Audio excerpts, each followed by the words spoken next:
everybody, welcome back to Art a la Carte. In this video, I'm going to be showing you how to draw this super cute cartoon Ariel, and it's really easy. I'm going to go over the basic shapes that you need to know to draw this, but even if you have never drawn before, this would be a great one to start with. Ariel has been one of my favorite cartoons since she came out in theaters in 1989, I think, or 87. I think it was 89. Ariel was designed by Disney animator Glenn Keane, and I love his work. But before we jump into the actual drawing part, I first want to ask you guys a favor, and that's in the comment section below. Write down a cartoon character that you would like to see a tutorial on in the future. Who doesn't like to draw cartoon characters? I mean, I love it. It's so much fun. I would recommend to draw with pencil because we're going to make some guidelines and shapes that eventually we're going to want to erase out of there. And if you draw it in with a pen, it might get a little bit messy. So let's get those supplies and jump into the actual art. All right, so here we are with our Ariel, and we're gonna start off, we're gonna draw this really easy cartoon Ariel over here. I've just got a quick sketch just so you guys can see what I'm thinking, what's in my head. I have it over here. But before we jump into the actual sketching of this Ariel, I'm going to show you a couple of shapes that you will want to maybe practice out. And the first one is going to be a circle. And when I draw my circles, I never worry about them being absolutely perfect. I want them to be circles, not, not super thin ovals, but I'm not worried that they are perfect. And so the best way to do that is just to get a scratch piece of paper and just draw a whole bunch of circles over top of it. Just go, go, go, go, go, go. Make big ones, make small ones. Use your whole arm when creating those. And you'll kind of wake that energy, that movement up in your arm, and you'll be much easier to draw circles. So once you have the regular circle kind of mapped out, we're going to challenge that up. We're going to make a circle 8. So it's kind of like the number 8, but you want them kind of nesting on top of each other, and you want to make sure that they're nice circles. If you draw an actual 8, you're going to find it's too much hourglass. You want that nice 2 circles on top of each other. I'm going to do this actually 2 times. We'll have it for her torso and then also for her seashells. So there's 2 there. Another circle shape we're going to do is as a teardrop shape. So we're going to start off with a circle, and then we're going to pull that one edge down into a point. And you can see that I do that really loosely for her fin. Now you could make this go in any direction you want. And these are really fun for a lot of drawings because this is kind of like my ghost shape. Whoa. Okay, so there's that one. After that one, you also want to practice out some like zigzag shapes. You'll see I have those on the hair. Practice, just make a whole bunch of zigzaggies, kind of going around a curve. There'll be a few other things, but I'll walk you through those as we get to them. But that's a good warm-up. Every time you get to drawing or sketching something, if you do a little quick warm-up with some different shapes, it really will help your drawing to turn out a lot better. So we're going to start off with her head, and I'm going to draw my first circle. I'm going to make it a nice good size. In comparison to her body, her head shape is going to be larger than her torso and her hips. If you're drawing more accurately, it wouldn't be that big. I want to make her kind of cute, like a kind of cartoony, she is a cartoon character, but a more cartoony character, like a super cute character. And then right underneath it, we're going to put our first circle 8. And again, I'm making it a little bit smaller than her head. And so just put 2 circles right there. So there's a circle 8 right underneath the head circle. All right. The third, this is the third step, and that is to take this bottom circle from the circle 8, and we're going to turn that into our teardrop shape. So we're going to bring it out how we want the fin to look. So I want it to kind of curve off to the side. You could have it curve straight down. You could have the other direction. You could do more of an S curve. It's your drawing. You do exactly however you want. Now to finish up her fin, I'm going to add some lemon shapes for her flippers. And so I'm going to put a lemon shape here and a lemon shape here. And because I'm drawing with a pencil tool, I can erase everything. So you see I'm not being super like, has to be the perfect line. I'm just drawing that, and I'll maybe go over it a couple times till I get the correct line that I want, because later I'll go over with my ink pen tool and I'll darken the lines that I really want, and I'll get rid of the sketch layer. Let's go up here to her shoulders, and we're going to put her arms, and she's got them tucked behind her back. There's a scene where actually there's several scenes in the movie where she's a little bit shy or embarrassed, and she puts her hands behind her back. It's also universal pose for I don't want to draw her hands. So, so I'm going to start with a circle shape. We don't want them just coming straight off of this circle. We want to have a shoulder, so we're going to have a little bit of a baby circle right there, but instead of wrapping it all the way around, I'm going to just bring it down and behind, so it kind of looks like almost like a candy cane over here. I'm going to do the same thing over on this side here, and just wrapped right around. Okay, so we have 1, 2, 3, 4, 5. So this is now the 6th step, and we're going to make another circle figure 8. But this way we're going to go sideways, and we're going to go right across the torso, and this is going to be for her seashells. New seashells?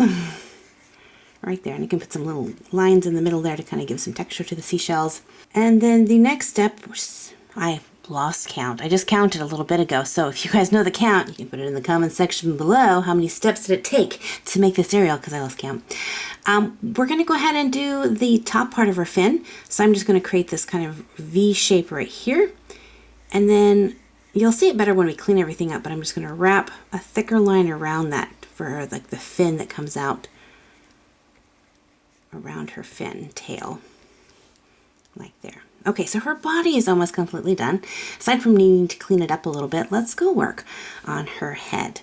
Now, one thing Ariel has is this great, beautiful hair, and she's got this these bangs that kind of swoosh in. So you'll see it kind of comes out from behind her head and then swooshes in front. So it's got this really good kind of a U shape that sticks off the side of her head. So I'm going to go from the bottom of the circle to where it starts curving in. I'm going to go about halfway, and I'm just going to put this U shape right there. Make her almost look like a unicorn. But instead of stopping at the circle, I'm going to bring it in and up. So it's this swoosh shape. And then I'm going to bring it back with a couple of zigzag lines, maybe 2 or 3. And I don't have to bring it back very far. And then I'm going to thicken this out. So I'm going to start over here at the bottom of this U shape. I'm going to bring it up and over. Now I find the slower I do this, the stiffer my drawing looks. So after you get used to the shape, just don't be afraid of it. Just go, whooshing in there and get that swoosh shape, because you'll find it has a lot more feel to it, a lot more motion. So let's put in the back of her hair, and I'm just going to come off of this, and then with her hair being in the water, it's very floaty. So it's going to kind of come out. I'm going to go around this side and come around. Nice and full hair. And when it curves around, like how this line kind of curves back, we can kind of put some zigzag lines, some hair lines where the hair is kind of breaking apart as it bends, just to give it a little bit more detail to it. All right, so back up here to her hair, over by the end of her fringe, we're going to have the hair kind of come down, and we'll put her little ear right in here. I don't know that we'd see her ear. If she's looking straight at us, we would see her ear, but I might want her just looking a little bit to the side. So a trick that a lot of artists will do is they will put a face guideline. So this little line here lets me know where I want the nose to be, and then I can place the eyes where I want them to be. And you'll see I'm positioning them with circles, just so I can see, are they the same size? Are they in the position that I want? Instead of going in and drawing like a perfect eye and then going, ooh, that eye is way bigger than the other one, if you just block it in with some circles first, you can kind of decide that ahead of time. So I'm going to go ahead and darken in the top arch, and then just a little bit at the bottom. So I don't want to go all the way around her eye with the dark circle, because it's going to make her look like she's got some really strong eyeliner. And then I'll put her little eyes in there. Little shine, maybe some little eyelashes off to the side, and then some eyebrows and a little smile. And again, this is still just our sketch, so we're not having to get super detailed with everything. So what I will do before I get to start cleaning up my sketch is because I'm drawing digitally, I can take and lighten the transparency of this layer. And then I can go back in with a darker color and begin to really decide how I want my lines to look. This is where you can fix any kind of mistakes that you have or things you want to clarify a little bit more. If your sketch is really super messy, you might do a cleanup sketch before you go inking. That way you really know how your lines are going before you go in with that ink pen. Also, if it helps, turn your paper. Your paper doesn't have to be at the same direction at all times. In certain directions, your hands will be able to create a line a lot easier than other directions. So sometimes I will flip my paper. Even digitally, you'll see I'm flipping my paper around. So if you're drawing in a sketchbook, feel free to do that too. When I'm doing this second sketch, I might change a little bit of my lines. I might make a line a little bit bigger than it was originally. And that's the whole purpose of a sketch, is you're just kind of giving yourself the idea, then you can go back and sharpen up the lines that you want to have sharpened. Once you have your sketch the way you like it, or you think you like it, there's a couple things you can do to check. And the first one is to reverse your image. If you're doing that digitally, usually there's a feature somewhere that you can just push and it will reverse your image.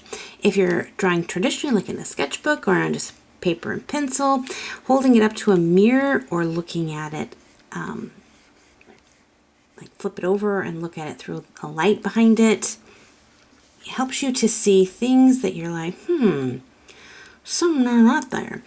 As artists, sometimes we get impatient and we want to see what our drawing looks like and we want it to be finished so we can move on to the next thing.